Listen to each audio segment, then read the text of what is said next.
सनातन धर्म में कृष्ण भक्ति में डूबे रहने वाले अनेकों भक्त हैं जो राधा रानी के नाम का जाप करते रहते हैं। धार्मिक मान्यता है कि जो भक्त सच्चे मन से राधे राधे का जाप करता है उसे मोक्ष की प्राप्ति होती है और श्री कृष्ण के बैकुंठ धाम गोलोक में स्थान प्राप्त होता है।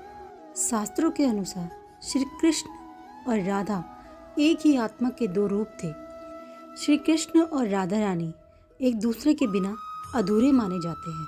इसीलिए आज भी श्री कृष्ण से जुड़े प्रत्येक कार्य में राधा रानी का नाम सबसे पहले लिया जाता है। राधा रानी को अनेकों नामों से जाना जाता है, जैसे वृषभानु कुमारी, बरसाने की रानी और किशोरी जी।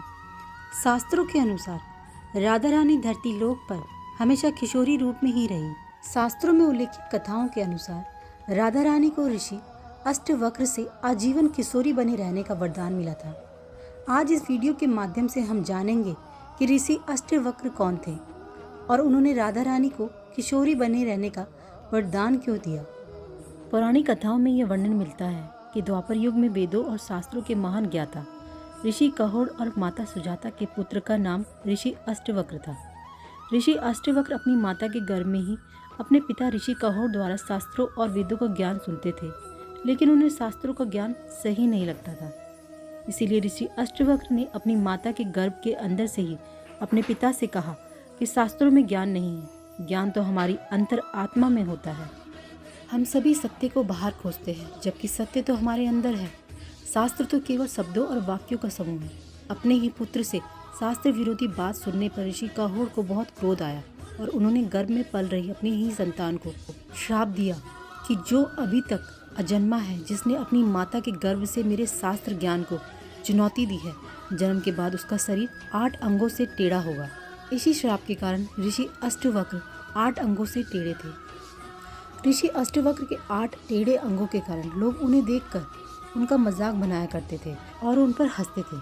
क्रोध में आकर ऋषि अष्टवक्र लोगों को श्राप दिया करते थे। एक बार ऋषि अष्टवक्र बरसाना आए थे, तब सभी बरसानावासी उनके दर्शन करने पहुंचे, जिनमें से कई बरसानावासी ऋषि अष्टवक्र के टेढ़े अंगों को देखकर हंसने लगे।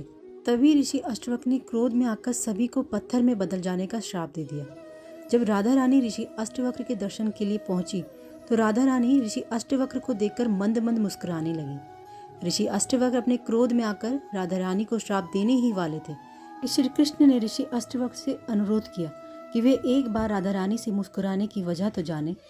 तब राधा रानी ने ऋषि अष्टवक्र से कहा कि वे ऋषि अष्टवक्र के टेढ़े अंगों को देखकर नहीं मुस्कुराई, बल्कि आनंद की अनुभूति के कारण मुस्कुरा रही थी, क्योंकि उन्हें तो ऋषि अष्टवक्र को देखकर श्री कृष्ण की छवि और परमात्मा के दर्शन जैसी अनुभूति हुई। इसीलिए प्रेम और सम्मान में ऋषि अष्टवक्र को देखकर राधा रानी मुस्कुरा रही थी। इतना सुनकर ऋषि अष्टवक्र बहुत प्रसन्न हुए और राधा रानी को आजीवन किशोरी बने रहने का वरदान दिया। साथ ही अन्य गांव वालों को भी श्राप मुक्त कर दिया। इसी कारण राधा रानी को किशोरी जी कहकर संबोधित किया जाता है। जय हो राधा रानी की, जय हो श्री कृष्ण की।